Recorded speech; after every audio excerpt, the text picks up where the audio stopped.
ಶ್ರೀ ಗುರುಭ್ಯೋ ನಮಃ. ಇದು ಮಧ್ವವಿಜಯದ 115ನೇ ಭಾಗ. ಇವತ್ತು ನಾವು ನೋಡಬೇಕಾಗಿತ್ತು 114ನೇ ಭಾಗ. ಈ ಹಿಂದೆ ಮುಕ್ತಾಯ ಕಂಡಾಗ ವಿದೇಶಿ ಧರ್ಮಗಳಲ್ಲಿ ಕೊನೆಯದ್ದಾದ್ದು ಸೂಫಿ ಧರ್ಮ, ಪಾರ್ಸಿ ಧರ್ಮ, ಅದರ ವಿಮರ್ಶೆಯನ್ನು ನೋಡಿದ್ವಿ. ಇನ್ನು ಕೊನೆಯದಾಗಿ ಮಾಧ್ವ ವೇದಾಂತಕ್ಕೆ ವಿಷ್ಣು ಸರ್ವೋತ್ತಮತ್ವ, ಭೇದ, ಇವೆಲ್ಲ ಸಂಗತಿಗಳ ದೃಷ್ಟಿಯಿಂದ ಅತ್ಯಂತ ಸಮೀಪವಾದದ್ದು ಅಂದರೆ ವಿಶಿಷ್ಟಾದ್ವೈತ ದರ್ಶನ. ಆ ವಿಶಿಷ್ಟಾದ್ವೈತ ದರ್ಶನದ ಬಗ್ಗೆ ಸ್ವಲ್ಪ ಅವಲೋಕನ, ಪರಾಮರ್ಶೆ ಅದನ್ನು ಮಾಡಿ ಮುಂದೆ ಈ 46ನೇ ಶ್ಲೋಕವನ್ನು ದಾಟಿ 47ನೇ ಶ್ಲೋಕಕ್ಕೆ ಹೋಗಬೇಕು. ಮಾಧ್ವ ವೇದಾಂತ ಈಗಾಗಲೇ ಹೇಳಿದಂತೆ ವಿಷ್ಣು ಸರ್ವೋತ್ತಮತ್ವವನ್ನು ನಂಬುವಂಥದ್ದು, ಆಮೇಲೆ ಜೀವರಿಗೆ ಪರಮಾತ್ಮನಿಗೆ ಭೇದವನ್ನು ಅಂಗೀಕಾರ ಮಾಡುವಂಥ ಧರ್ಮ, ಭಗವಂತ ಸಾಕಾರ ಸಗುಣ ಅನ್ನುವ ಸಂಗತಿಗೆ ಸಂಬಂಧಪಟ್ಟಂತೆ ಇಬ್ಬರಲ್ಲಿಯೂ ಕೂಡ ಸಮಾನವಾದಂಥ ಅಭಿಪ್ರಾಯ ಇದೆ. ಹೀಗೆ ಅದು ಬಹಳ ಹತ್ತಿರದ ಧರ್ಮ, ಈ ವಿಶಿಷ್ಟಾದ್ವೈತ ಮತ್ತು ದ್ವೈತ ಇವೆರಡೂ ಧರ್ಮಗಳು. ಇದನ್ನು ಈ ವಿಶಿಷ್ಟಾದ್ವೈತಕ್ಕೆ ಸಂಬಂಧಪಟ್ಟಂತೆ ಕೆಲವು ವಿಷಯಗಳನ್ನು ಈಗಿಲ್ಲಿ ನೋಡಬೇಕು. ನಮ್ಮಲ್ಲಿ ದಾಸ ಸಾಹಿತ್ಯ, ವ್ಯಾಸ ಸಾಹಿತ್ಯ ಅಂತ ಎರಡಿವೆ ಅಲ್ಲ. ಹಾಗೆ ವಸ್ತುತಃ ಎರಡೇನಿಲ್ಲ, ಸುಮ್ಮನೆ ನಾವು ತಿಳ್ಕೊಂಡಿದ್ದೀವಿ ಅಷ್ಟೇ. ವ್ಯಾಸ ಸಾಹಿತ್ಯ ಅಂದರೆ ಸಂಸ್ಕೃತದಲ್ಲಿದೆ, ದಾಸ ಸಾಹಿತ್ಯ ಅಂದರೆ ಕನ್ನಡದಲ್ಲಿದೆ. ಹೀಗೆ ಒಂದು ಹೇಳ್ತಾರಷ್ಟೆ. ಅದರಂತೆ ಈ ವಿಶಿಷ್ಟಾದ್ವೈತದಲ್ಲಿಯೂ ಕೂಡ ಒಂದು ದೇಶಿ ಭಾಷೆಯ ಸಾಹಿತ್ಯ ಒಂದಿದೆ. ಆ ದೇಶಿ ಭಾಷೆಯ ಸಾಹಿತ್ಯಕ್ಕೆ ಅವರಲ್ಲಿ ಆಳ್ವಾರ್ಗಳ ಸಾಹಿತ್ಯ ಅಂತ ಹೀಗೆ ಕರೀತಾರೆ. ರಾಮಾನುಜಾಚಾರ್ಯಕ್ಕಿಂತ ಬಹಳ ಹಿಂದೆ ಜನಿಸಿದವರು ಅವರು. ಇಲ್ಲಿ ವ್ಯತ್ಯಾಸ ಏನಂತಂದರೆ, ಮಾಧ್ವ ವೇದಾಂತದಲ್ಲಿ ಆಚಾರ್ಯರು, ಟೀಕಾಚಾರ್ಯರು ಮೊದಲಾದವರು ಜನಿಸಿದ ಬಳಿಕ ಕೆಲವು ವರ್ಷಗಳಾದ ನಂತರವೇ ಪುರಂದರದಾಸರು, ವಿಜಯದಾಸರು ಇವರೆಲ್ಲ ಜನಿಸಿದರು. ಅವರಿಂದ ದಾಸ ಸಾಹಿತ್ಯ ಮುಂದುವರಿಯಿತು. ದಾಸ ಸಾಹಿತ್ಯ ಪ್ರಾರಂಭ ಆಗಿದ್ದು ವಾದಿರಾಜ ಸ್ವಾಮಿಗಳಿಂದಲೇ ಪ್ರಾರಂಭ ಆಗಿದ್ದಿರಬೇಕು. ಆದರೆ ಮುಂದುವರೆದದ್ದು ಈ ಪುರಂದರದಾಸರು ಮೊದಲಾದವರಿಂದ. ಹೀಗೆ ನಮ್ಮ ದ್ವೈತದಲ್ಲಿ ಈ ಒಂದು ಪದ್ಧತಿ ಇದ್ದರೆ, ವಿಶಿಷ್ಟಾದ್ವೈತದಲ್ಲಿ ವ್ಯತ್ಯಾಸ ಏನಂದರೆ, ಈ ಆಳ್ವಾರುಗಳು ರಾಮಾನುಜಾಚಾರ್ಯಕ್ಕಿಂತ ಮುಂಚೆ ಇದ್ದವರು, ಬಹಳ ಮುಂಚೆ ಇದ್ದವರು. ಅವರೇನು ಕೆಲವು ದಿವ್ಯ ಪ್ರಬಂಧಗಳನ್ನು ರಚನೆ ಮಾಡಿದರು, ಅವಕ್ಕೆ ದ್ರಾವಿಡ ವೇದ ಅಂತ ಕರೀತಾರೆ. ದ್ರಾವಿಡ ಭಾಷೆಯಲ್ಲಿ ಅಂದರೆ ಈ ತಮಿಳು ಭಾಷೆಯಲ್ಲಿ ಅವರು ಗ್ರಂಥಗಳನ್ನು ರಚನೆ ಮಾಡಿದರು. ಅದಕ್ಕಾಗಿ ಅವಕ್ಕೆ ದ್ರಾವಿಡ ವೇದ ಅಂತ ಕರೀತಾರೆ. ಕೆಲವರು ಇವರೆಲ್ಲ ಎಷ್ಟು ಹಿಂದಿನವರು ಅಂದರೆ, ದ್ವಾಪರ ಯುಗದಲ್ಲಿ ಜನಿಸಿದವರು ಕೆಲವರು, ಈಗ 4000 ವರ್ಷದ ಹಿಂದೆ ಜನಿಸಿದವರು ಕೆಲವರು, ಮತ್ತು ಕಲಿಯುಗದ ಆದಿಯಲ್ಲಿ ಜನಿಸಿದವರು ಕೆಲವರು, ಕ್ರಿಸ್ತಪೂರ್ವ 2700 ವರ್ಷದೊಳಗೆ ಜನಿಸಿದವರು ಕೆಲವರು. ಹೀಗೆ ಅಂತ ನಮಗೆ ಅವರ ಗ್ರಂಥದಲ್ಲಿ ನಾವು ಕಾಣ್ತೇವೆ. ಪಾರಾಶರ್ಯ ವಚಸ್ಸುಧಾಂ ಉಪನಿಷದ್ ದುಗ್ಧಾಬ್ಧಿ ಮಧ್ಯೋಧೃತಾಂ ಸಂಸಾರಾಗ್ನಿ ವಿದೀಪನ ವ್ಯಪಗತ ಪ್ರಾಣಾತ್ಮ ಸಂಜೀವಿನೀಂ ಪೂರ್ವಾಚಾರ್ಯ ಸುರಕ್ಷಿತಾಂ ಬಹುಮತಿ ವ್ಯಾಘಾತ ದೂರಸ್ಥಿತಾಂ ಆನೀತಾಂ ತು ನಿಜಾಕ್ಷರೈ ಸುಮನಸೋ ಭೌಮಾಪಿ ಬಂತನ್ವಹಂ ಅಂತ ಒಂದು ಶ್ಲೋಕ. ಅದು ಎಷ್ಟು ಪ್ರಾಚೀನ ಅಂತನ್ನೋದನ್ನು ರಾಮಾನುಜಾಚಾರ್ಯರೇ ತಮ್ಮ ಈ ಬ್ರಹ್ಮಸೂತ್ರ ಭಾಷ್ಯದ ಆರಂಭದಲ್ಲಿ ಒಂದು ಶ್ಲೋಕದಲ್ಲಿ ತಿಳಿಸ್ತಾರೆ. ಆಳ್ವಾರುಗಳು ಈ ದ್ರಾವಿಡ ಪ್ರಬಂಧಗಳನ್ನು ರಚನೆ ಮಾಡಿದ್ರು, ಕಾಲಕ್ರಮೇಣ ಸ್ವಲ್ಪ ಕ್ಷೀಣ ಆಗಿ ಹೋಗಿದ್ದು ಅಂತ. ಅದರ ಪುನರುತ್ಥಾನ ಮಾಡಲಿಕ್ಕೆ ಅನ್ನೋ ದೃಷ್ಟಿಯಿಂದ ಕ್ರಮವಾಗಿ ಈ ಶ್ರೀವೈಷ್ಣವರಲ್ಲಿ ಈ ವಿಶಿಷ್ಟಾದ್ವೈತದಲ್ಲಿ ಆಚಾರ್ಯರ ಪರಂಪರೆ ಒಂದು ಪ್ರಾರಂಭ ಆಯಿತು. ಆಚಾರ್ಯರ ಪರಂಪರೆ ಪ್ರಾರಂಭ ಆದಾಗ ಅದರಲ್ಲಿ ಮೊದಲನೆಯವರು ನಾಥ ಮುನಿಗಳು ಅಂತನೋರು. ಕ್ರಿಸ್ತ ಶಕ 582 ಅಂದರೆ ರಾಮಾನುಜಾಚಾರ್ಯರು ಜನಿಸೋದಕ್ಕಿಂತ 500-600 ವರ್ಷ ಮೊದಲೇ ಜನಿಸಿದವರು. ಅವರು ತಮಿಳುನಾಡಲ್ಲಿ ಜನಿಸಿದರು. ಅವರು ಲುಪ್ತವಾಗಿದ್ದಂತಹ ದ್ರಾವಿಡ ವೇದವನ್ನು ಪುನರುದ್ಧಾರ ಮಾಡಿ ಮತ್ತೆ ಅದನ್ನು ಬೆಳಕಿಗೆ ತಂದರು. ಅವರ ಶಿಷ್ಯ ಪರಂಪರೆಯಲ್ಲಿ 7ನೇವರು ರಾಮಾನುಜಾಚಾರ್ಯರು. ಈ ನಾಥ ಮುನಿಗಳು ಅಂತನೋರು ಮೊದಲನೇವರು. ಈ 11ನೇ ಶತಮಾನದಲ್ಲಿ ಅಂದರೆ 1017ನೇ ಸಂವತ್ಸರದಲ್ಲಿ ಕ್ರಿಸ್ತ ಶಕ ಮದ್ರಾಸಿನಿಂದ ಸುಮಾರು 40 ಕಿಲೋಮೀಟರ್ ದೂರದಲ್ಲಿ ಪೆರಂಬದೂರು ಅಂತಿದೆ, ಈ ರಾಜೀವ್ ಗಾಂಧಿ ಹತ್ಯೆಗೆ ಒಳಗಾಗಿದ್ದ ಅಲ್ಲೇ. ಅಲ್ಲಿ ಅವರು ಜನಿಸಿದರು. ಆದಿಶೇಷನ ಅಂಶ ಅವರು ಅನ್ನುವಂಥ ಒಂದು ನಂಬಿಕೆ ಅವರ ಪರಂಪರೆಯಲ್ಲಿ ನಾವು ನೋಡ್ತೇವೆ. ಮುಂದೆ 1137ರಲ್ಲಿ ಅವರು ಪರಂಧಾಮಕ್ಕೆ ಹೋದರು ಆಚಾರ್ಯರು. ಶ್ರೀಭಾಷ್ಯ ಅಂತ ಅವರ ಬ್ರಹ್ಮಸೂತ್ರ ಭಾಷ್ಯಕ್ಕೆ ಅವರು ಬರೆದದ್ದು ಗ್ರಂಥ ಏನಿದೆ ಅದಕ್ಕೆ ಶ್ರೀಭಾಷ್ಯ ಅಂತ ಕರೀತಾರೆ. ರಾಮಾನುಜಾಚಾರ್ಯರ ಜೀವನದಲ್ಲಿ ಗೃಹಸ್ಥಾಶ್ರಮದಲ್ಲಿ ಅಷ್ಟೇನು ಸುಖ ಇರಲಿಲ್ಲ ಅಂತ ಅವರಿಗೆ. ಅವ್ರ ಹೆಂಡತಿ ಭಯಂಕರ ಗಯಾಳಿ ಸ್ವಭಾವದಕ್ಕೆ ಆಗಿದ್ಲು, ಭಾಳ ಕಿರಿಕಿರಿ ಮಾಡ್ತಾ ಇದ್ಲು. ಇವರು ರಾಮಾನುಜಾಚಾರ್ಯರು ತಮ್ಮ ಸಂಗಡಿಗರು ಭಕ್ತರು ಇವ್ರನ್ನೆಲ್ಲ ಕೂಡಿಸ್ಕೊಂಡು ತಮ್ಮ ಮನೆಯಲ್ಲಿ ತಂದಿಟ್ಕೊಂಡು ಭಜನೆ ಮುಂತಾದವುಗಳನ್ನ ಮಾಡ್ತಾ ಇದ್ರು. ಮತ್ತೆ ಅವರು ಸ್ವಲ್ಪ ಮುಕ್ತವಾಗಿ ಎಲ್ಲರಿಗೂ ಮಂತ್ರೋಪದೇಶನ ಕೂಡ ಕೊಟ್ಟಿದ್ರು, ತಮ್ಮ ಸನ್ಯಾಸ ಸ್ವೀಕಾರ ಮಾಡಿದ ಬಳಿಕ ಮೊದಲು ಎಲ್ಲನೂ ಕೂಡ. ಹಾಗಾಗಿ ಅವ್ರ ಜೊತೆ ಬೇರೆ ವರ್ಣದವರು ಕೆಲವರು ಇರ್ತಿದ್ರು. ಈ ಬೇರೆ ವರ್ಣದವರಿಗೆಲ್ಲ ನಾನು ಊಟ ಉಪಚಾರ ಇತ್ಯಾದಿ ಎಲ್ಲ ಮಾಡಬೇಕಲ್ಲ ಅಂತ ಅವಳಿಗೆ ಅಸಮಾಧಾನ ಹೆಂಡತಿಗೆ. ಅವಳು ಕಿರಿಕಿರಿ ಮಾಡ್ತಾ ಇದ್ಲು. ಕಿರಿಕಿರಿ ಮಾಡ್ತಿದ್ದರಿಂದ ಆಚಾರ್ಯರಿಗೆ ಜಿಗುಪ್ಸೆ ಆಗಿತ್ತು. ಅವರು ಮುಂದೆ ಸನ್ಯಾಸ ತಗೊಂಡ್ರು ಅಂತ ಅವ್ರ ಜೀವನ ಚರಿತ್ರೆಯಲ್ಲಿ ಒಂದು ಕಡೆ ನಾವು ನೋಡ್ತೇವೆ. ಅವರಿಗೆ ತಮಿಳುನಾಡಿನಲ್ಲಿ ದೊಡ್ಡ ಕಿರಿಕಿರಿ ಆಗಿತ್ತು. ಶೈವ ರಾಜರು ಅಲ್ಲೆಲ್ಲ ಬಹಳ ಇದ್ದವರು ಅವರೇ, ಬಹಳ ಕಿರಿಕಿರಿ ಕೊಡ್ತಾ ಇದ್ರು. ಆ ಕಡೆ ಆ ತಮಿಳುನಾಡನ್ನು ಬಿಟ್ಟು ಅವರು ಕರ್ನಾಟಕ ಕಡೆಗೆ ಬಂದರು, ಮೇಲುಕೋಟೆಗೆ ಬಂದು ಅಲ್ಲಿ ವಾಸ ಮಾಡಿಕೊಂಡಿದ್ರು ಅಂತ ಹೀಗೆ ಅವ್ರ ಬಗ್ಗೆ ಕೇಳ್ತೇವೆ. ರಾಮಾನುಜಾಚಾರ್ಯ ಅನಂತರ ಅವ್ರ ಶಿಷ್ಯ ಒಬ್ಬರು ಪರಂಪರೆಯಲ್ಲಿ ಪಿಳ್ಳೈ ಲೋಕಾಚಾರ್ಯ ಅಂತ ಒಬ್ಬರು ಬಂದರು. ಅವರು ಶ್ರೀವೈಷ್ಣವ ಸಿದ್ಧಾಂತವನ್ನು ಬಹಳಷ್ಟು ಪುಷ್ಟೀಕರಿಸಿದರು. ಇವರು ವಚನಭೂಷಣ, ತತ್ವತ್ರಯ, ರಹಸ್ಯತ್ರಯ, ಅರ್ಥಪಂಚಕ ಮೊದಲಾದ ಗ್ರಂಥಗಳನ್ನು ನಾವು ಅವರ ಹೆಸರಿನಲ್ಲಿ ನಾವಿವತ್ತು ಕಾಣ್ತೀವಿ. ಪ್ರಾಯ ನಮ್ಮಲ್ಲಿ ಟೀಕಾಚಾರ್ಯರಿಗೆ ಏನು ಸ್ಥಾನ ಇದೆ ಆ ಸ್ಥಾನ ಆ ಪಿಳ್ಳೈ ಲೋಕಾಚಾರ್ಯರಿಗಿದ್ದಂತೆ ಕಾಣಿಸ್ತದೆ. ಮತ್ತೊಬ್ಬರಿದ್ದರು ವೇದಾಂತ ದೇಶಿಕರು ಅಂತ, ಅವರು ಕೂಡ ಟೀಕಾಚಾರ್ಯರಷ್ಟೇ. ನಮ್ಮಲ್ಲಿ ಟೀಕಾಚಾರ್ಯರು ಏನು ಮಹಾ ಕೆಲಸ ಮಾಡಿದರು, ಆಚಾರ್ಯರ ಭಾಷ್ಯಗಳಿಗೆಲ್ಲ ಟೀಕೆ ಬರೆದು, ಹಾಗೆ ಅವರು ಕೂಡ ದೊಡ್ಡ ದೊಡ್ಡ ಕೆಲಸಗಳನ್ನೆಲ್ಲ ಮಾಡಿದರು ಅಂತ ನೋಡ್ತೀವಿ. ಹೀಗೆ ಪಿಳ್ಳೈ ಲೋಕಾಚಾರ್ಯರು ಮತ್ತು ವೇದಾಂತ ದೇಶಿಕರು ಅವರಿಬ್ಬರು ಪ್ರಧಾನರು ಅಂತ ಕಾಣಿಸ್ತದೆ. ಮೂಲತಃ ಅವರಲ್ಲಿ ರಾಮಾನುಜಾಚಾರ್ಯರಲ್ಲಿ ಈ ವಿಶಿಷ್ಟಾದ್ವೈತದಲ್ಲಿ ತೆಂಗಲೈ ಮತ್ತು ವಡಗಲೈ ಅಂತ ಎರಡು ಪ್ರಭೇದಗಳಾಗಿ ಹೋದವು. ಉತ್ತರದವರು, ವಡಗಲೈ ಅಂದರೆ ಉತ್ತರದವರು, ತೆಂಗಲೈ ಅಂದರೆ ದಕ್ಷಿಣದವರು. ಹೀಗೆ ಎರಡು ಪ್ರಧಾನವಾದ ಪ್ರಭೇದಗಳೇ ಆಗಿ ಹೋದವು. ಹಿಂದೊಂದ್ಸರಿ ಅದನ್ನು ಹೇಳಿದ್ದೆ ನಾನು ಅದ್ರ ಬಗ್ಗೆ. ಮತ್ತು ಈ ತೆಂಗಲೈಗಳಲ್ಲಿ ವಡಗಲೈಗಳಲ್ಲಿ ವ್ಯತ್ಯಾಸ ಏನಂದರೆ, ಮಾರ್ಜಾರ ಕಿಶೋರ ನ್ಯಾಯ, ಮರ್ಕಟ ಕಿಶೋರ ನ್ಯಾಯ ಅಂತ ಎರಡು ನ್ಯಾಯಗಳು. ಈ ಬೆಕ್ಕು ತನ್ನ ಮರಿಯನ್ನು ತಾನಾಗೆ ಬಿಗು ಹಿಡಿದಿರ್ತದೆ. ಆ ಮರಿ ತಾನು ತಾಯಿಯ ತೆಕ್ಕೆಯಲ್ಲಿ ಸುರಕ್ಷಿತವಾಗಿರ್ಲಿಕ್ಕೆ ಏನು ಪ್ರಯತ್ನ ಏನು ಮಾಡೋದಿಲ್ಲ. ತಾಯಿ ಹಿಡ್ಕೊಂಡಿರ್ತದೆ, ಮಗು ಸುರಕ್ಷಿತವಾಗಿರ್ತದೆ. ಆ ತಾಯಿ ಆ ಮಕ್ಕಳನ್ನು ಆ ಕಡೆ ಈ ಕಡೆಯಿಂದ ಸಾಗಿಸಿ ಅವುಗಳಿಗೆ ಸುರಕ್ಷಿತವಾದ ತಾಣ ಸಿಗುವಂತೆ ಮಾಡಿ ಇತ್ಯಾದಿ ಜವಾಬ್ದಾರಿಯನ್ನು ತಾಯಿ ವಹಿಸ್ತದೆ. ಇದು ಮಾರ್ಜಾರ ಕಿಶೋರ ನ್ಯಾಯ. ಮಾರ್ಜಾರ ಅಂದರೆ ಬೆಕ್ಕು, ಕಿಶೋರ ಅಂದರೆ ಅದರ ಮರಿ. ಮರ್ಕಟ ಕಿಶೋರ ನ್ಯಾಯ ಅಂತ ಮತ್ತೊಂದು. ಈ ಕೋತಿಯ ಮರಿ ತಾನೇ ತಾಯಿಯನ್ನು ತಬ್ಬಿ ಹಿಡಿದಿರ್ತದೆ, ಹೊರತು ತಾಯಿಯ ಮಗುವನ್ನೇನು ಹಿಡ್ಕೊಳ್ಳೋದಿಲ್ಲ. ಅಲ್ಲಿ ಮಗುವಿನ ಜವಾಬ್ದಾರಿ, ಇಲ್ಲಿ ತಾಯಿಯ ಜವಾಬ್ದಾರಿ. ಹೀಗೆ ಭಗವಂತ ಭಕ್ತನನ್ನು ಹೇಗೆ ಸಲಹುತ್ತಾನೆ ಅಂತನ್ನೋದನ್ನು ವಿವರಿಸಲಿಕ್ಕೆ ಒಬ್ಬರು ಆ ಬೆಕ್ಕು ಮತ್ತು ಅದರ ಮರಿಯ ಉದಾಹರಣೆಯನ್ನು ಕೊಡ್ತಾರೆ, ಮತ್ತೊಬ್ಬರು ಕೋತಿ ಮತ್ತು ಅದರ ಮರಿಯ ಉದಾಹರಣೆಯನ್ನು ಕೊಡ್ತಾರೆ. ಹೀಗೆ ಭಗವಂತನ ಹತೋಟಿ ಜೀವನ ಮೇಲೆ ಎಷ್ಟು, ಭಗವಂತ ಜೀವನಿಗೆ ಯಾವ ಥರ ರಕ್ಷಣೆ ಕೊಡ್ತಾನೆ ಅನ್ನೋದ್ರ ಬಗ್ಗೆ ಒಂದು ಪ್ರಧಾನವಾದ ಮತಭೇದ ಅವರಲ್ಲಿ. ಇದಕ್ಕೆ ತೆಂಗಲೆ ಮತ್ತು ಒಡಗಲೆ ಅಂತ ಹೀಗೆ ಹೇಳ್ತಾರೆ. ಅದ್ವೈತ, ವಿಶಿಷ್ಟಾದ್ವೈತ, ದ್ವೈತ ಅಂತ ಈ ಮೂರು ಇದೆಯಲ್ಲ. ಅದ್ವೈತ ಅಂತಂದರೆ ಪರಬ್ರಹ್ಮ ಒಂದೇ ಸತ್ಯ, ಅದೊಂದೇ ತತ್ವ. ಉಳಿದ ಜೀವ ಜಡ ಇವೆಲ್ಲ ಏನಿದೆ ಇವು ಸುಳ್ಳು, ಇವಕ್ಕೆ ಅಸ್ತಿತ್ವವೇ ಇಲ್ಲ ಅಂತ ಹೇಳಿದ್ದಂಥದ್ದು ಅದ್ವೈತ. ದ್ವೈತ ಅಂತಂದರೆ ಜೀವ ಜಡ ಪರಮಾತ್ಮ, ಹೀಗೆ ಮೂರು ಸಂಗತಿಗಳಿವೆ. ಇವೆಲ್ಲದಕ್ಕೂ ಭೇದ ಇದೆ. ಭೇದ ಇದೆ ಅಂತ ಹೇಳಿದ್ದು ದ್ವೈತ.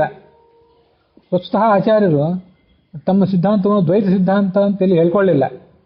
ನಾವು ವ್ಯವಹಾರದ ಅನುಕೂಲಕ್ಕಾಗಿ ಹೇಳ್ತೇವೆ ಅಷ್ಟೇ, ಹೇಳಿದ್ದು ತಪ್ಪೇನಲ್ಲ, ಹೇಳ್ತೇವೆ. ಮತ್ತು ಆಚಾರ್ಯರು ಬೇರೆ ಯಾವ ಹೆಸರನ್ನು ತಮ್ಮ ಗ್ರಂಥಗಳಲ್ಲಿ ಕೊಟ್ಟಂತೆ ಕಾಣಿಸೋದಿಲ್ಲ. ಆದರೆ ಆಚಾರ್ಯರು ಕಾಲದಲ್ಲಿ ಮತ್ತು ಅವರ ನಂತರದ ಕಾಲದಲ್ಲಿ ಅದಕ್ಕೆ ತತ್ವವಾದ ಅಂತಲೇ ಹೆಸರಿದ್ದಂತೆ ಕಾಣಿಸ್ತದೆ.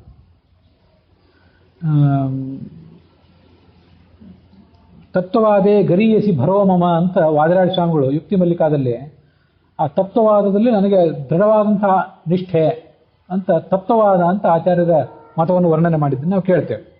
ಏನೇ ಇರಲಿ, ಅದ್ವೈತ, ವಿಶಿಷ್ಟಾದ್ವೈತ, ಅದ್ವೈತ. ಈ ವಿಶಿಷ್ಟಾದ್ವೈತ ಅಂದ್ರೆ ಏನು? ವಿಶಿಷ್ಟ ಅದ್ವೈತ ಅಂತ ಯಾಕೆ ಕರೀತಾರೆ ಶ್ರೀ ವೈಷ್ಣವ ಸಿದ್ಧಾಂತವನ್ನು? ಅದನ್ನ ಸ್ವಲ್ಪ ಸೂಕ್ಷ್ಮವಾಗಿ ಅವಲೋಕನ ಮಾಡಬೇಕು. ಅದನ್ನು ಕೂಡ ಹಿಂದೆ ನೋಡಿದ್ವಿ ಅಂತ ಕಾಣಿಸ್ತದೆ. ಈಗ ಮತ್ತೊಂದು ಸಾರಿ ಅದನ್ನ ಸ್ವಲ್ಪ ನೋಡಬೇಕು. ಈ ವೇದಗಳಲ್ಲಿ ಪರಮಾತ್ಮ ಮತ್ತು ಜೀವ ಇವರಿಬ್ಬರು ಅಭಿನ್ನ ಅಂತ ಹೇಳಿದ್ದು ಬೇಕಾಷ್ಟು ಕಡೆ ಕಾಣಿಸ್ತದೆ, ಹೇಳಿದಂತೆ ಕಾಣಿಸ್ತದೆ. ಹೇಳಿದ್ದು ಅಲ್ಲ, ಹೇಳಿದಂತೆ. ಭಿನ್ನ ಅಂತ ಹೇಳಿದ್ದು ಬೇಕಾದಷ್ಟು ಕಡೆ ಕಾಣಿಸ್ತದೆ. ಇವು ಆಯಾ ಮತಾಚಾರ್ಯರಿಗೆ ಒಂದು ದೊಡ್ಡ ಗೊಂದಲ ಉಂಟು ಮಾಡಿದವು. ಜೀವೇಶ್ವರನ್ನು ಭಿನ್ನರು ಅಂತ ಪರಿಗಣನೆ ಮಾಡಬೇಕು, ಅಭಿನ್ನರು ಅಂತ ಪರಿಗಣನೆ ಮಾಡಬೇಕು. ಜೀವ ಮತ್ತು ಪರಮಾತ್ಮನ ನಡುವಿನ ಸಂಬಂಧ ಏನು ಒಟ್ಟಾರೆ ಅಂತನ್ನೋದ್ರ ಬಗ್ಗೆ ಒಂದು ಗೊಂದಲ ಆಯಿತು. ಅದ್ವೈತಿಗಳಂತೂ ಪೂರ್ಣ ಅಭೇದವೇ ಅಂತ ಹೇಳಿಬಿಟ್ರು. ಜೀವನಿಗೆ ಬೇರೆ ಅಸ್ತಿತ್ವವೇ ಇಲ್ಲ, ಪರಮಾತ್ಮನೇ ಜೀವವಾಗಿ ಕಾಣ್ತಾನೆ ಅಂತ ಅದ್ವೈತಿಗಳು ಹೇಳಿ ಪಾರಾದರು. ದ್ವೈತಿಗಳು, ತತ್ವವಾದಿಗಳು ಜೀವ ಪರಮಾತ್ಮ ಇಬ್ಬರು ಪೂರ್ಣವಾಗಿ ಭಿನ್ನರೇ, ಹಾಗೆ ಪರಮಾತ್ಮ ಮತ್ತು ಜಡ ಇದು ಕೂಡ ಪೂರ್ಣವಾಗಿ ಭಿನ್ನರೇ ಅಂತ ಪ್ರತಿಪಾದನೆ ಮಾಡಿದರು. ಈ ವಿಶಿಷ್ಟಾದ್ವೈತದಲ್ಲಿ ಅವರು ಒಂದು ಬೇರೆ ಮಾರ್ಗ ಹಿಡಿದ್ರು. ಆ ಮಾರ್ಗ ಮತ್ತು ವಿಶಿಷ್ಟಾದ್ವೈತದಲ್ಲಿ ಹೇಳಿದ ಮಾರ್ಗ ಮತ್ತು ದ್ವೈತದಲ್ಲಿ ಹೇಳಿದ ಮಾರ್ಗ ಇವುಗಳಿಗೆ ಬಹಳ ದೊಡ್ಡ ಪ್ರಮಾದಕ್ಕೆ ಕಾರಣ ಆಗುವಂಥ ವ್ಯತ್ಯಾಸ ಏನಿಲ್ಲ.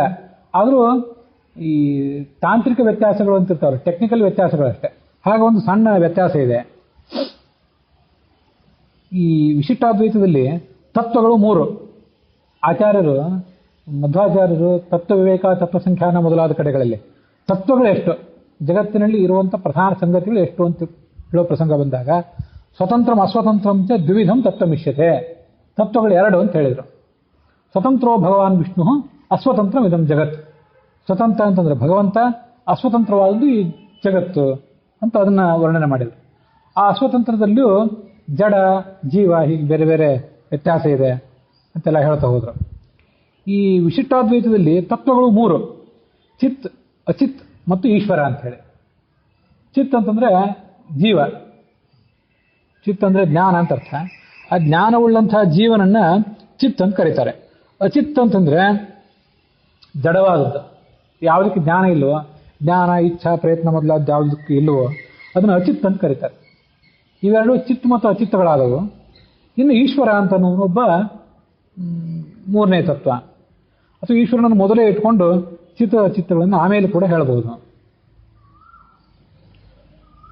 ಈ ಚಿತ್ತ ಮತ್ತು ಅಚಿತ್ತಗಳು ಎರಡಕ್ಕೂ ಕೂಡ ಸ್ವರೂಪ ಬಂದಿದ್ದೆಲ್ಲಿಂದ, ಅವುಗಳಿಗೊಂದು ಅಸ್ತಿತ್ವ ಬಂದಿದ್ದೆಲ್ಲಿಂದ ಅಂದರೆ ಪರಮಾತ್ಮನಿಂದಲೇ ಬಂತು. ಅವೆರಡೂ ಕೂಡ ಈಶ್ವರನಿಗೆ ಶರೀರ ಇದ್ದಂತೆ ಅಂತ ಅಂತಾರೆ.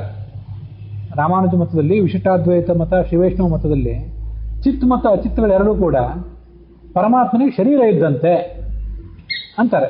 ನಾವು ಆ ಶರೀರ ಇದ್ದಂತೆ ಅನ್ನೋದನ್ನು ನಾವು ಒಪ್ಪೋದಿಲ್ಲ. ಇಷ್ಟ ವ್ಯತ್ಯಾಸ. ವಸ್ತುತಃ ಜೀವ ಪರಮಾತ್ಮ ಇಬ್ಬರು ಬೇರೆ ಬೇರೆನೆ, ಜಡ ಪರಮಾತ್ಮ ಇಬ್ಬರು ಬೇರೆ ಬೇರೆ. ಈ ಸಂಗತಿಗೆ ಸಂಬಂಧಪಟ್ಟಂತೆ ಸಮಾನ ಅಭಿಪ್ರಾಯನೇ ಇದೆ ಇಬ್ಬರಲ್ಲೂ. ಆದರೂ ಆ ಜೀವ ಮತ್ತು ಜಡಗಳು ಪರಮಾತ್ಮನಿಗೆ ಶರೀರ ಹೌದೇ ಅಲ್ಲವೇ ಅನ್ನೋದ್ರ ಬಗ್ಗೆ ಮಾತ್ರ ಭಿನ್ನಾಭಿಪ್ರಾಯ. ಅವರು ಜೀವ ಜಡಗಳನ್ನು ಪರಮಾತ್ಮನಿಗೆ ಶರೀರ ಅಂತ ಕರೀತಾರೆ. ಯಾಕಂದರೆ ಪರಮಾತ್ಮ ಇಲ್ಲದೆ ಹೋದರೆ ಅವುಗಳಿಗೊಂದು ಸ್ವರೂಪವೇ ಇರೋದಿಲ್ಲ, ಸ್ವರೂಪವೇ ಇಲ್ಲ, ಮತ್ತು ಅವು ಪರಮಾತ್ಮನಿಗೆ ವಿಶೇಷಣ ಆಗಿವೆ. ಪರಮಾತ್ಮ ವಿಶೇಷ್ಯ, ಜೀವ ಮತ್ತು ಜಡಗಳು ಪರಮಾತ್ಮನಿಗೆ ವಿಶೇಷಣ ಆಗಿವೆ. ಈಗ ನಮ್ಮ ಶರೀರ ಒಂದು ವಿಶೇಷಣ ಆಗಿದೆ. ಯಾಕಂದರೆ ನಮ್ಮನ್ನು ಕರೆಯುವಾಗ ಇಂಥ ವ್ಯಕ್ತಿ ಅಂತೆಲ್ಲ ಹೇಳುವಾಗ ನಮ್ಮನ್ನೇನು ಕರೀತಾರೆ, ಒಂದು ಹೆಸರು ಹೇಳ್ತಾರೆ. ಅವ್ನು ಯಾರು ಅಂತಂದ್ರೆ ಇಂಥವ್ರ ಮಗ, ಇಂಥ ಹುದ್ದೆಯಲ್ಲಿರುವವನು, ಇಂಥ ಊರಿನಲ್ಲಿರುವವನು ಅಂತ ನಮ್ಮ ಈ ಭೌತಿಕ ಶರೀರದ ಬಗ್ಗೆ ಒಂದಿಷ್ಟು ವಿವರಣೆ ಹೇಳ್ತಾರೆ. ಈ ನಮ್ಮ ಭೌತಿಕ ಶರೀರ ಇದೆಯಲ್ಲ, ಇದು ನಮ್ಮ ಜೀವ ಸ್ವರೂಪಕ್ಕೆ ವಿಶೇಷಣ, ನಮಗೆ ಪರಿಚಾಯಕ ಇದು. ಈ ಭೌತಿಕ ಶರೀರದ ಒಂದು ವಿಶೇಷಣ ಇಲ್ಲದೆ ಹೋದರೆ ನಮ್ಮ ಜೀವ ಸ್ವರೂಪದ ಪರಿಚಯ ಈ ಹಂತದಲ್ಲಿ ಆಗೋದೇ ಇಲ್ಲ. ಹಾಗೆ ನಮ್ಮ ಶರೀರ ನಮ್ಮ ಜೀವಕ್ಕೆ ಹೇಗೆ ವಿಶೇಷಣವೋ ಹಾಗೆ ಪರಮಾತ್ಮನಿಗೆ ಆ ಜೀವ ಮತ್ತು ಜಡ ಎರಡೂ ಕೂಡ ವಿಶೇಷಣ. ಈ ವಿಶೇಷಣಗಳಿಂದ ಕೂಡಿದವನು ಪರಮಾತ್ಮ. ವಿಶಿಷ್ಟ ಅಂದರೆ ವಿಶೇಷಣದಿಂದ ಕೂಡಿದವನು ಅಂತ ಅರ್ಥ.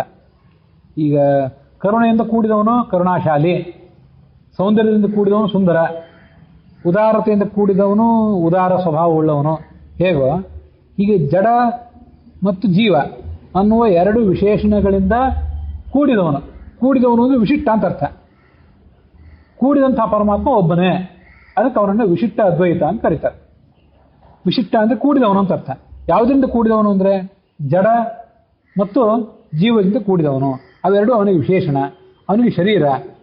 ಅದಕ್ಕೆ ಆ ಸಿದ್ಧಾಂತವನ್ನು ವಿಶಿಷ್ಟಾದ್ವೈತ ಅಂತ ಕರೀತಾರೆ. ಜೀವ ಮತ್ತು ಜಡಗಳು ಪರಮಾತ್ಮನಿಗೆ ವಿಶೇಷಣ ಅಲ್ಲ. ಯಾವ ಬೇರೆ ಸಂಗತಿಗಳು ಕೂಡ ಪರಮಾತ್ಮನಿಗೆ ಅವು ಶರೀರ ಆಗಲಿಕ್ಕೆ ಸಾಧ್ಯವಿಲ್ಲ. ಪರಮಾತ್ಮನಿಗೆ ಅವನದೇ ಆದಂತಹ ಅಪ್ರಾಕೃತವಾದಂತಹ ಶರೀರ ಇದೆ. ಈ ಜೀವ ಜಡ ಇವು ಕ್ಷುಲ್ಲಕ, ಇವು ಪರಮಾತ್ಮನಿಗೆ ಶರೀರ ಅಲ್ಲ ಅಂತ ನಾವು ಅಭಿಪ್ರಾಯ ಪಡ್ತೇವೆ ದ್ವೈತ ವೇದಾಂತದಲ್ಲಿ. ಇಷ್ಟೇ ವ್ಯತ್ಯಾಸ. ಹೀಗೆ ಅದ್ವೈತ, ವಿಶಿಷ್ಟಾದ್ವೈತ, ದ್ವೈತ ಇದು ರಾಮಾನುಜಾಚಾರ್ಯರು ಪ್ರತಿಪಾದನೆ ಮಾಡಿದಂಥ ಒಂದು ವಿಶಿಷ್ಟಾದ್ವೈತದ ಒಂದು ತಿರುಳು. ಇದು ಜೀವ ಮತ್ತು ಪರಮಾತ್ಮರ ಸ್ವರೂಪಕ್ಕೆ ಸಂಬಂಧಪಟ್ಟಂತೆ ಆಯಿತು. ಇನ್ನು ಪ್ರಧಾನವಾದಂಥ ಮತ್ತೊಂದು ವ್ಯತ್ಯಾಸ, ನಾವು ವಿಶಿಷ್ಟಾದ್ವೈತಕ್ಕೂ ದ್ವೈತಕ್ಕೂ ವ್ಯತ್ಯಾಸ ನೋಡ್ತಾ ಹೋದಾಗ ಆ ದ್ವೈತದ ವೈಶಿಷ್ಟ್ಯಗಳೇನು? ಬೇರೆ ಮತದವರು ಹೇಳದೇ ಇದ್ದಂಥ ವೈಶಿಷ್ಟ್ಯಗಳನ್ನು ದ್ವೈತ ಏನು ಹೇಳಿತು? ಭೇದವನ್ನು ಎಲ್ಲರೂ ಹೇಳೇ ಇದ್ದಾರೆ. ಕ್ರೈಸ್ತರು ಹೇಳಿದರು, ಮುಸಲ್ಮಾನರು ಹೇಳಿದರು, ಎಲ್ಲರೂ ಭೇದವನ್ನು ಹೇಳೇ ಇದ್ದರು. ಭೇದ ಸಿದ್ಧಾಂತ ಆಚಾರ್ಯರ ಕೊಡುಗೆ ಏನಲ್ಲ. ಆದರೆ ತಾರತಮ್ಯ ಸಿದ್ಧಾಂತ ಆಚಾರ್ಯರ ಕೊಡುಗೆ. ಪರಮಾತ್ಮ 1ನೇ ಕಕ್ಷಾದಲ್ಲಿ, 2ನೇ ಕಕ್ಷಾದಲ್ಲಿ ಲಕ್ಷ್ಮಿ, ಮುಂದೆ ಚತುರ್ಮುಖ ವಾಯುಗಳು, ಭಾರತೀಯ ಸರಸ್ವತಿಯರು, ಮತ್ತೆ ಮನುಷ್ಯೋತ್ತಮರು ಅಂತ ಕೊನೆಯ ತನಕ 32 ಕಕ್ಷಾದಲ್ಲಿ ಅವ್ರನ್ನ ವಿಭಾಗ ಮಾಡಿದ್ರಲ್ಲ. ಈ ವಿಭಾಗವನ್ನು ರಾಮಾನುಜಾಚಾರ್ಯರು ಹೇಳಲಿಲ್ಲ. ಈ ತಾರತಮ್ಯವನ್ನು ಅವ್ರು ಹೇಳಿಲ್ಲ. ಯಾಕೆ ಅವ್ರು ತಾರತಮ್ಯ ಹೇಳಲಿಲ್ಲ ಅಂತಂದರೆ, ಪರಮಾತ್ಮನ ನಂತರ ಲಕ್ಷ್ಮೀದೇವಿ ಬಳಿಕ ಕೆಲವು ಜೀವರು, ವಿಶ್ವಕ್ಸೇನ ಮೊದಲಾದವರೆಲ್ಲ ನಿತ್ಯರಾದವರಿದ್ದಾರೆ. ಮತ್ತು ಉಳಿದವರೆಲ್ಲರೂ ಕೂಡ ಪರಮಾತ್ಮನಿಗೆ ಸಮಾನರು ಮುಕ್ತಿಯಲ್ಲಿ ಹೋದಾಗ. ನಿರಂಜನ ಪರಮಂ ಸಾಮ್ಯಂ ಉಪೈತಿ ಅಂತ ಒಂದು ಈ ಅಥರ್ವಣ ಉಪನಿಷತ್ತು, ಮುಂಡಕ ಉಪನಿಷತ್ತು ಅಥವಾ ಮಾಂಡೂಕೋಪನಿಷತ್ತು, ಅಲ್ಲೊಂದು ಮಾತಿದೆ. ಆದಿತ್ಯವರ್ಣಂ ತಮಸಃ ಪುರಸ್ತಾತ್ ಅಂತೂ ಒಂದು ಶ್ಲೋಕ, ಪೂರ್ತಿ ಶ್ಲೋಕ ನೆನಪಿಗೆ ಬರ್ತಿಲ್ಲ. ಅದರ ಕೊನೆಯ ಪಾದ ನಿರಂಜನ ಪರಮಂ ಸಾಮ್ಯಂ ಉಪೈತಿ. ಎಲ್ಲ ದೋಷಗಳನ್ನು ಕಳ್ಕೊಂಡು ಜೀವ ಪರಮಾತ್ಮನ ಪೂರ್ಣ ಸಾಮ್ಯವನ್ನು ಪಡ್ಕೋತಾನೆ ಅಂತ ಅಲ್ಲೊಂದು ಮಾತಿದೆ. ಪೂರ್ಣ ಸಾಮ್ಯವನ್ನು ಪಡ್ಕೊಳ್ಳೋದಂದ್ರೆ ಆನಂದ, ಸುಖ ಇತ್ಯಾದಿ ಎಲ್ಲ ದೃಷ್ಟಿಯಿಂದಲೂ, ಜ್ಞಾನ ಎಲ್ಲ ದೃಷ್ಟಿಯಿಂದಲೂ ಜೀವ ಮತ್ತು ಪರಮಾತ್ಮರಿಬ್ಬರು ಸಮಾನರಾಗಿ ಬಿಡ್ತಾರೆ ಅಂತ ಒಂದು ವ್ಯಾಖ್ಯಾನ ಮಾಡ್ತಾರೆ ಅವರು. ಈ ವ್ಯಾಖ್ಯಾನ ದ್ವೈತ ವೇದಾಂತಕ್ಕೆ ಒಪ್ಪಿಗೆ ಆಗೋದಿಲ್ಲ. ಈ ಜೀವ ಯಾವತ್ತಿದ್ರೂ ಕೂಡ ಪರಮಾತ್ಮನ ಅನಂತ ಅಂಶಗಳ ಪೈಕಿ ಒಂದು ಅಂಶ ಮಾತ್ರ. ಈ ಜೀವ ಮಾತ್ರ ಅಲ್ಲ, ಚತುರ್ಮುಖಾದಿಗಳು, ಲಕ್ಷ್ಮೀದೇವಿ ಕೂಡ ಪರಮಾತ್ಮನ ಅನಂತ ಅಂಶಗಳಲ್ಲಿ ಒಂದು ಅಂಶ ಮಾತ್ರ.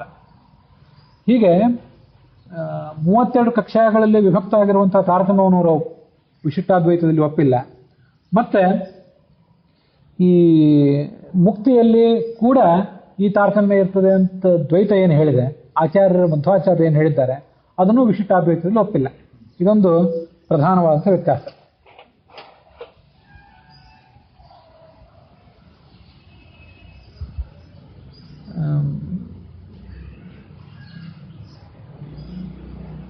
ಶ್ರೀದೇವಿ ಮತ್ತು ಭೂದೇವಿ ಅಂತ ಇಬ್ಬರು ಪರಮಾತ್ಮನ ಪತ್ನಿಯರು ಅಂತ ನಾವು ಹೇಳ್ತೀವಲ್ಲ, ಶ್ರೀಶ್ಚಿತೆ ಲಕ್ಷ್ಮೀಶ್ಚ ಪತ್ನಿಯವು, ಅವರು ಹೀಗೊಂದು ಶಬ್ದ ಹೇಳ್ತಾರೆ ಅದ್ರ ಬಗ್ಗೆ.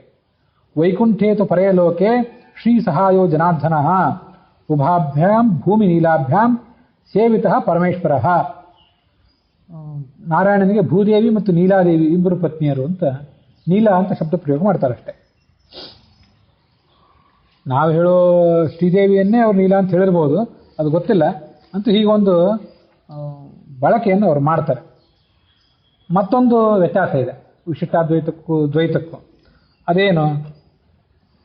ಪರಮಾತ್ಮನಿಗೆ ಅವನದೇ ಆದಂಥ ಅಪ್ರಾಕೃತವಾದಂಥ ಶರೀರ ಇದೆ, ಅದು ಅನಂತ ಕಲ್ಯಾಣ ಗುಣ ಪರಿಪೂರ್ಣವಾದದ್ದು ಅಂತ ನಾವು ನಂಬುತ್ತೇವೆ.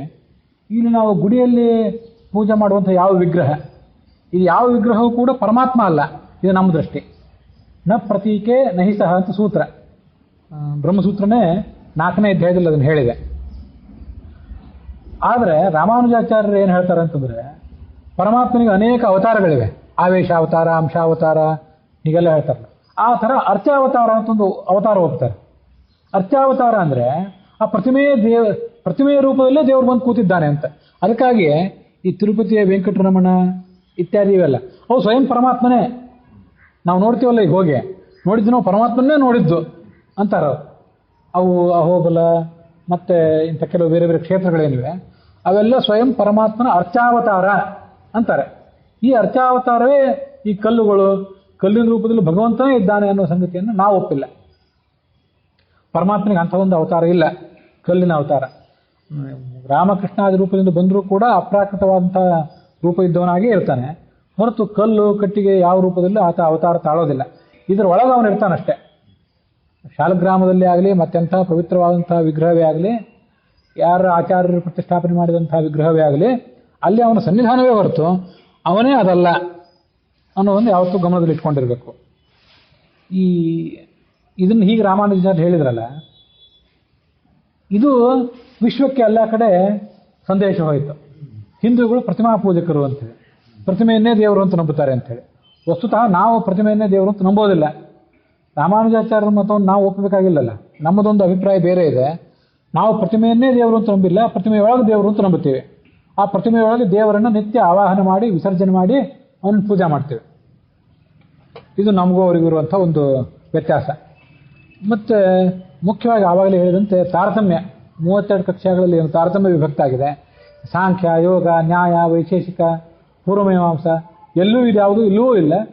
ಮತ್ತು ಉಳಿದ ಅವೈದಿಕ ಮತಗಳು, ಪರದೇಶಿ ಧರ್ಮಗಳೇನಿವೆ ಅವುಗಳಲ್ಲಂತೂ ಇದು ಇರ್ಲಿಕ್ಕೆ ಸಾಧ್ಯವೇ ಇಲ್ಲ.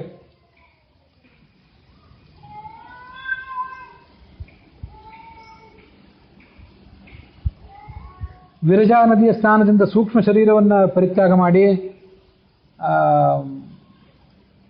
ಅಮಾನವ ಕರಸ್ಪರ್ಶದಿಂದ ಸಮಸ್ತ ಪಾಪಗಳನ್ನು ಕಳ್ಕೊತಾನೆ ಜೀವ, ಕಳ್ಕೊಂಡು ಮುಕ್ತನಾಗ್ತಾನೆ ಅನ್ನುವಂಥ ಒಂದು ಉಲ್ಲೇಖ ಅವರ ಗ್ರಂಥದಲ್ಲೂ ಕೂಡ ನಮಗೆ ಕಾಣಿಸ್ತದೆ.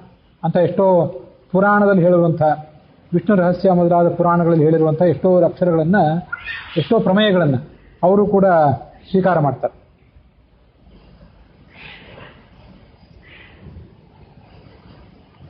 ಪರಮಾತ್ಮನನ್ನು ತಿಳ್ಕೊಳ್ಳಿಕ್ಕೆ, ಪರಮಾತ್ಮನನ್ನು ತಲುಪಲಿಕ್ಕೆ ಮುಖ್ಯವಾಗಬೇಕಾದದ್ದು ಜ್ಞಾನ, ಭಕ್ತಿ, ವೈರಾಗ್ಯ ಅಂತ ನಾವು ಅಂತೀವಲ್ಲ. ಜ್ಞಾನ ಅಂದರೆ ತಿಳುವಳಿಕೆ, ಭಕ್ತಿ ಅಂತಂದರೆ ಪರಮಾತ್ಮನಲ್ಲಿ ಪ್ರೀತಿ, ವೈರಾಗ್ಯ ಅಂದರೆ ಪ್ರಾಪಂಚಿಕ ವಿಷಯದಲ್ಲಿ ವೈರಾಗ್ಯ. ಅವರು ಪ್ರಪತ್ತಿ ಅನ್ನುವಂಥ ಮತ್ತೊಂದನ್ನು ಹೇಳ್ತಾರೆ. ಪ್ರಪತ್ತಿ ಅಂದರೆ ಶರಣಾಗತಿ ಅಂತ ಅರ್ಥ. ಆ ಶರಣಾಗತಿ ಅಂತ ಅನ್ನೋದು ಒಂದು ಪ್ರತ್ಯೇಕವಾದ ಮಾರ್ಗ ಏನಲ್ಲ. ಶರಣಾಗತಿ ಅಂದರೆ ಅದು ಕೂಡ ಭಕ್ತಿಯೇ ಅಂತ ನಮ್ಮ ಅಭಿಪ್ರಾಯ. ಅದು ಅವರು ಮಾತ್ರ ಪ್ರಪತ್ತಿ ಅಂತ ಅನ್ನೋದನ್ನು ಪ್ರತ್ಯೇಕ ಅಂತ ಹೇಳ್ತಾರೆ. ಇಂಥವೆಲ್ಲ ಕೆಲವು ವ್ಯತ್ಯಾಸಗಳಿವೆ. ಅದಕ್ಕೆ ಒಂದು ಉದಾಹರಣೆಯೂ ಕೂಡ ಅವರ ರಾಮಾನುಜಾಚಾರ್ಯ ಜೀವನ ಚರಿತ್ರೆಯಲ್ಲಿ ಕಾಣ್ತೀವಿ. ಕಾಂಚೀಪುರದಲ್ಲಿ ಅವರು ಹೋಗಿದ್ರು, ಸ್ವಲ್ಪ ಕಾಲ ವಸತಿ ಮಾಡಿದ್ರು.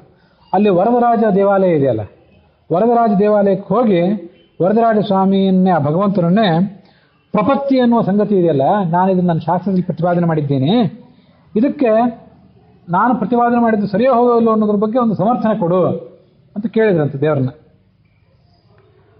ಅಲ್ಲಿ ಆ ವರದರಾಜ ಸ್ವಾಮಿಗೆ ನಿತ್ಯ ಪೂಜೆ ಮಾಡುವಂಥ ಒಬ್ಬ ತಿರುಕ್ಕಚ್ಚಿ ನಂಬಿ ಅಂತ ಒಬ್ಬ ಪೂಜಾರಿ, ಅವನ ಜೊತೆಗೆ ಪರಮಾತ್ಮ ನಿತ್ಯ ಸಂಭಾಷಣೆ ಮಾಡ್ತಿದ್ದಂತೆ.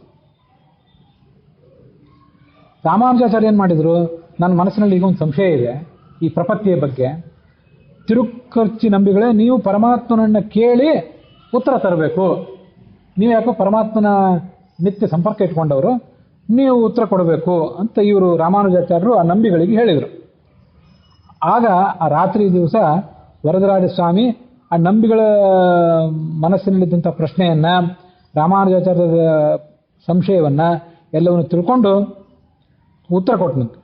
ಅಹಮೇವ ಪರಂ ತತ್ವಂ ದರ್ಶನಂ ಭೇದಯೇ ವನಃ ಉಪಾಯೇಷು ಪ್ರಪತ್ತಿ ಸ್ಯಾತ್ ಅಂತಿಮ ಸ್ಮೃತಿವರ್ಜನಂ. ನಾನೇ ಪರತತ್ವ, ಪರಮಾತ್ಮನೇ ಪರತತ್ವ. ನನ್ನನ್ನು ತಲುಪಲಿಕ್ಕಿರುವಂಥ ಅನೇಕಾನೇಕ ಉಪಾಯಗಳಲ್ಲಿ ಪ್ರಪತ್ತಿ ಅಂತನ್ನೋದು ಬಹಳ ಮುಖ್ಯವಾದದ್ದು. ದೇಹಾವಸಾನೆ ಮೋಕ್ಷಶ್ಚ, ಕೊನೆಗೆ ಮೋಕ್ಷ, ಮುಕ್ತಿ ಅಂತ ಹೀಗೆಲ್ಲ ವರದರಾಜ ಸ್ವಾಮಿ ರಾಮಾನುಜಾಚಾರ್ಯ ಹೇಳಿದಂಥ ಸಂಗತಿಗಳಿಗೆ ಒಂದು ಸ್ಪಷ್ಟೀಕರಣ ಕೊಟ್ಟ ಅಂತ ಅವ್ರ ಜೀವನ ಚರಿತ್ರೆಯಲ್ಲಿ ಅದ್ರ ಬಗ್ಗೆ ನೋಡ್ತೀವಿ ನಾವು. ಈ ಆಳ್ವಾರುಗಳು ಅಂತ ನಾನು ಹೇಳಿದ್ನಲ್ಲ, ತಮಿಳು ಭಾಷೆಯಲ್ಲಿ ಅದನ್ನು ರಚನೆ ಮಾಡಿದ್ದಾರೆ ಅಂತೇಳಿ, ನಾನು ಈ ಸಂಗತಿನ ಹಿಂದೊಂದ್ಸರಿ ಹೇಳಿದ್ದೆ. ನಮ್ಮಲ್ಲಿ ಹೆಣ್ಮಕ್ಳು ಪಾತ್ರೆ ತೊಳೆಯುವಾಗ, ಅವುಗಳನ್ನ ಒರೆಸುವಾಗ ದಾಸರ ಪದಗಳನ್ನೆಲ್ಲ ಹೇಳ್ತಿರ್ತಾರೆ, ಹರಿಕಥಾಮೃತದ ಹಾಡುಗಳನ್ನೆಲ್ಲ ಹೇಳ್ತಿರ್ತಾರೆ, ಇದೆಲ್ಲ ಗೊತ್ತಿದೆಯಲ್ಲ. ಹಾಗೆ ಶ್ರೀವೈಷ್ಣವ ಹೆಣ್ಮಕ್ಕಳಲ್ಲಿ ಇದೊಂದು ಪದ್ಧತಿ ಇದೆ. ಅವರು ಈ ದ್ರಾವಿಡ ವೇದಗಳನ್ನು, ತಮಿಳು ಭಾಷೆಯಲ್ಲಿರುವಂಥ ಈ ಪದ್ಯಗಳನ್ನು ಹಾಡ್ತಾ ಆ ದಿನದ ಕೆಲಸಗಳನ್ನು ಮಾಡ್ತಾರೆ. ಒಂದು ವೇಳೆ ಯಾವುದಾದ್ರು ಪಾತ್ರೆ ತೊಳೆಯುವಾಗ, ದೇವರ ಉಪಕರಣಗಳನ್ನು ತೊಳೆಯುವಾಗ ಅಥವಾ ಅದನ್ನು ಒರೆಸುವಾಗ ಅದು ಹೇಳೋದನ್ನು ಮರ್ತಿದ್ರಂದ್ರೆ ಅವು ಮಡಿಗೆ ಬರೋದಿಲ್ಲ ಅಂತ. ಆಮೇಲೆ ಇಷ್ಟೊಂದು ಕಟ್ಟುನಿಟ್ಟಂಥ ಆಚರಣೆಯನ್ನು ಅವರು ಇಟ್ಕೊಂಡಿದ್ದಾರೆ. ಅಲ್ಲಿ ಈ ಕೆಲವರು ಹೊಂದಾಣಿಕೆ ಮಾಡ್ಕೊಂಡಿರ್ಬೋದು, ಅದು ವಿಷಯ ಬೇರೆ. ಅಂತೂ ಮಡಿ ಅನ್ನೋದ್ರ ಬಗ್ಗೆ ಒಂದು ಅದ್ಭುತವಾದ ಕಲ್ಪನೆ. ಮಡಿ ಅಂದರೆ ನಾವು ಬಾವಿಯಲ್ಲಿ ಅಥವಾ ನದಿಯಲ್ಲಿ ಸ್ನಾನ ಮಾಡಿ ಒಂದ್ಸರಿ ಸ್ನಾನ ಮಾಡಿ ಬಂದ ಮೇಲೆ ಸ್ನಾನ ಮಾಡದೇ ಇದ್ದವರ ದೃಷ್ಟಿಯಲ್ಲಿ ನಾವು ಯಾವತ್ತೂ ಮಡಿಯೇ. ಇಲ್ಲಿ ಕೂತ್ಕೊಂಡು ಒಳಗೆ ಕೂತ್ಕೊಂಡು ಏನು ಮಾಡಿದ್ರು ಮಡಿಯೇ ಅಲ್ಲ. ಕಾಮ, ಕ್ರೋಧ, ಅಲ್ಲಸಲ್ಲದ ಲೌಕಿಕ ವಾರ್ತೆಗಳು ಇದೆಲ್ಲ ಇಲ್ಲಿ ಕೂತ್ಕೊಂಡು ಮಾಡ್ತಾ ಹೋದರೆ, ನೀವು ಸ್ನಾನ ಮಾಡಿ ಬಂದಿದ್ರು ಯಾರನ್ನು ಮುಟ್ಟದೆ ಹೋದ್ರು ನೀವು ಮಡಿಯತ್ತು ನೀವು ತಿಳ್ಕೊಂಡಿರ್ತೀರಿ. ಅಲ್ಲ, ಅದು ಮಡಿಯಲ್ಲ. ಅಲ್ಲಿ ನಿರಂತರವಾದ ಭಗವಂತ ನಾಮಸ್ಮರಣೆ ಬೇಕು. ಕಾಮ, ಕ್ರೋಧ ಇತ್ಯಾದಿಗಳು, ವಿಶೇಷವಾಗಿ ಲೌಕಿಕ ವಾರ್ತೆ ಅಂತೂ ಅಲ್ಲಿ ಇರಲೇಬಾರದು. ಅದಿದ್ರೆ ಮಡಿ ಅಂತ. ಇದು ಶುದ್ಧವಾದಂಥ ಅನುಸಂಧಾನ. ಅದನ್ನು ಪುಷ್ಟೀಕರಿಸುವಂಥ ಒಂದು ಮಾತು, ಒಂದು ಸಂಪ್ರದಾಯ ಆ ಶ್ರೀವೈಷ್ಣವರಲ್ಲಿ ಕಾಣಿಸ್ತದೆ. 12 ಜನ ಆಳ್ವಾರುಗಳಿದ್ರು. ಅವರಲ್ಲಿ ಪೊಯ್ಗೈ ಆಳ್ವಾರ್ ಅಂತ, ಇವೆಲ್ಲ ಕೆಲವು ತಮಿಳು ಶಬ್ದಗಳು. ಅವರು ಪಾಂಚಜನ್ಯದ ಅಂಶ, ಪಾಂಚಜನ್ಯ ಶಾಂಖದ ಅಂಶ. ಪೂರತ್ತ ಆಳ್ವಾರ್ ಕೌಮೋದಕಿ ಅಂಶ. ಪೇ ಆಳ್ವಾರ್ ಅಂತ ನಂದಕ, ಭಗವಂತನ ಖಡ್ಗ ಇದೆಯಲ್ಲ ಅದರ ಅಂಶ. ಕೌಮೋದಕಿ ಅಂದರೆ ಗದೆಯ ಅಂಶ, ಎರಡನೇವರು. ತಿರುಮಳಿಸೈ ಆಳ್ವಾರ್ ಅಂತ ಸುದರ್ಶನದ ಅಂಶ. ನಮ್ಮ ಆಳ್ವಾರ್ ಅಂತಿದ್ದಾರೆ ಅವರು ಸೇನಾನಾಥನ ಅಂಶ. ಸೇನಾನಾಥ ಅಂದ್ರೆ ಯಾರಂತ ನನಗೆ ಗೊತ್ತಿಲ್ಲ, ಅಥವಾ ನಾನು ಸಾಕಷ್ಟು ಅದ್ರ ಬಗ್ಗೆ ಓದಿದ್ರು ಕೆಲವೊಂದು ಮರ್ತು ಹೋಗಿಬಿಟ್ಟಿರ್ತೇನೆ. ಕುಲಶೇಖರ ಆಳ್ವಾರ್ ಅಂತ, ಕೌಸ್ತುಭ ಮಣಿ ಇದೆಯಲ್ಲ ಅದರ ಅಂಶ. ಪೆರಿಯಾಳ್ವಾರ್ ಗರುಡನ ಅಂಶ. ತೊಂಡರಡಿಪೋಡಿ ಆಳ್ವಾರ್ ಅಂತ, ಭಗವಂತನ ವನಮಾಲ ಇದೆಯಲ್ಲ, ಕುತ್ತಿಗೆಯಿಂದ ಅವನ ಮೊಣಕಾಲು ತನಕ ಜೋತಾಡುವಂಥ ವನಮಾಲ ಅದರ ಅಂಶ. ತಿರುಪಣ ಆಳ್ವಾರ್ ಶ್ರೀವತ್ಸದ ಅಂಶ. ತಿರುಮಂಗಯ್ಯ ಆಳ್ವಾರ್ ಅಂತ, ಅವರು ಶಾರ್ಮದ ಅಂಶ, ಭಗವಂತನ ಧನುಸ್ಸು ಅದರ ಅಂಶ. ಮಧುರ ಕವಿ ಆಳ್ವಾರ್ ಅಂತಿದ್ದಾರೆ, ಅವರು ಗಣದ ಅಂಶ. ಅಂಡಾಳ್ ಅಂತ ಒಬ್ಳು ಮಹಿಳೆ ಇದ್ಲು ಇವ್ರ ಪೈಕಿ, ಅವಳು ಭೂದೇವಿಯ ಅಂಶ. ಈ ಅಂಡಾಳನ್ನೇ ಈ ಭಗವಂತ ಮದುವೆ ಆಗಿದ್ದ ಆಮೇಲೆ ಒಂದು ರೂಪದಿಂದ ಅಂತ ನಾವು, ಹೌದು, ಅದರ ಆ ಶ್ರೀವೈಷ್ಣವ ದೇವಾಲಯಗಳಲ್ಲೆಲ್ಲ ಅದರ ಉಲ್ಲೇಖ ನೋಡ್ತೇವೆ. ಮತ್ತು ಈ ಆಳ್ವಾರುಗಳಲ್ಲಿ ಎಲ್ಲರೂ ಬ್ರಾಹ್ಮಣರೇ ಏನಿರಲಿಲ್ಲ. ಕೆಲವು ಸ್ತ್ರೀ, ಈ ಕುಲಶೇಖರ ಆಳ್ವಾರ್ ಮತ್ತು ಪೂದತ್ವ ಆಳ್ವಾರ್, ಇವ್ರು ಕೆಲವರು ಬೇರೆ ಜಾತಿಗೆ ಸಂಬಂಧಪಟ್ಟವರು ಕೂಡ ಇದ್ದರು. ಅಂಥವರೆಲ್ಲ ಭಕ್ತರಾದವರು ಆ ಮಾನ್ಯತೆಯನ್ನು ಪಡ್ಕೊಂಡವರು. ನಮ್ಮಲ್ಲಿ ಕನಕದಾಸರಲ್ಲಿ ಹೇಗೆ ಮಾನ್ಯತೆ ಪಡ್ಕೊಂಡ್ರು ಹಾಗೆ.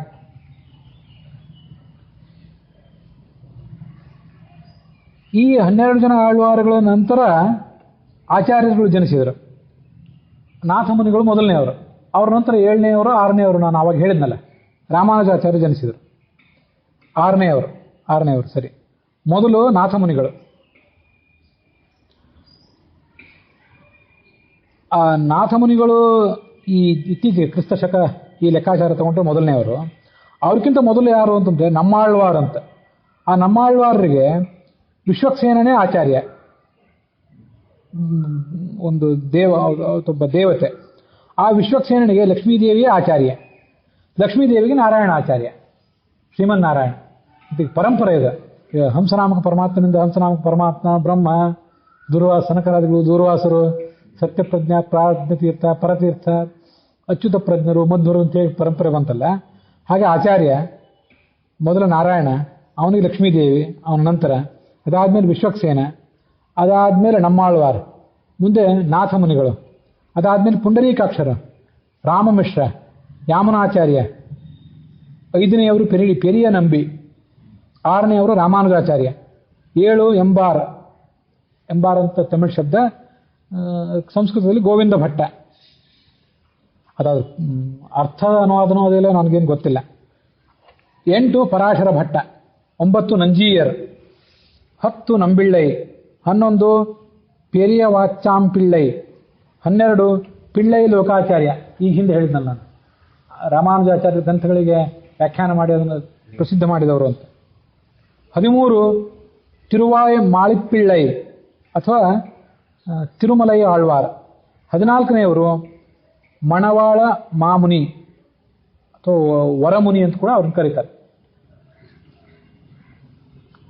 ಈಗ ನಾನೇನು ಹೇಳಿದ್ನಲ್ಲ, ಈ ಪರಂಪರೆ ಇದು ತೆಂಕಲೈ ಪರಂಪರೆ, ಇದು ದಕ್ಷಿಣದ ಪರಂಪರೆ ಇದು.